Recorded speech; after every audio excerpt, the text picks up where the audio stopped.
Hey y'all, I'm back with chapter 15. The last part of chapter 15 is going to be short, and we still on Bernice, Orphan.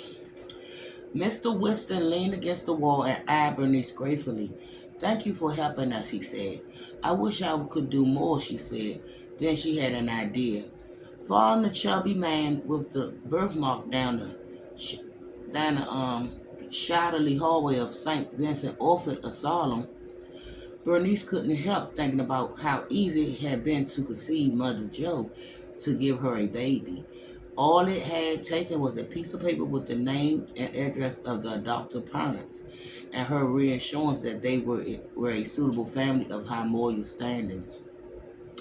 The fact that she dropped babies off at St. Vincent's before certainly helped, but she couldn't have been able to do any of it without the nurse uniform. In fact, she was dropping off a child now, a 10-month-old Irish girl whose mother was living on the streets. After that, she was going to choose a white baby for Mr. and Mrs. Winston, who recently lost their infant son.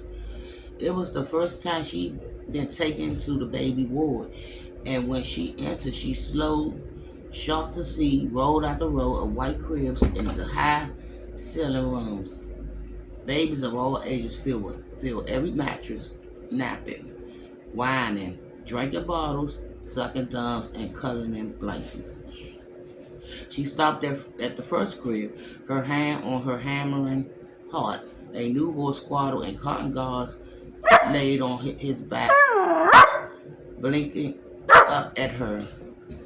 Hold up, y'all, because this dog keep on getting on and off the bed. Let's go. Get up here.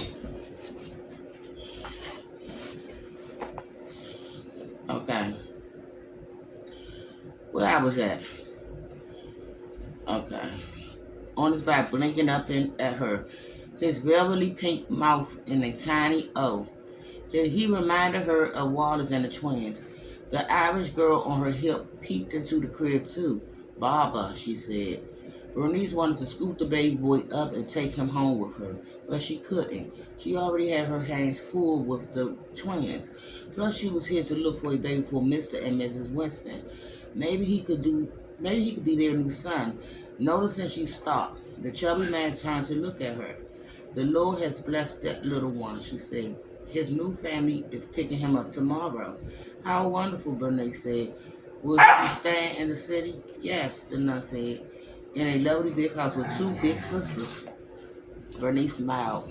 "At least the infants..." Y'all gotta excuse that noise, my dog's back there playing. And no, he was trying to get up on the bed, so that's why he hollered, because he don't know how to jump up here. At least the infants will have a home, and in Philadelphia, no less. They needed to keep babies like him here. "I had no idea you had such a large number of babies in your care. Why are there so many?" "Because of the sins of this world, Nurse Wallace," the nun said. "And more recently, of course, because of the flu. We're not sure yet how many children were orphaned in the city during the epidemic, but hundreds, certainly, maybe thousands." She turned and kept going.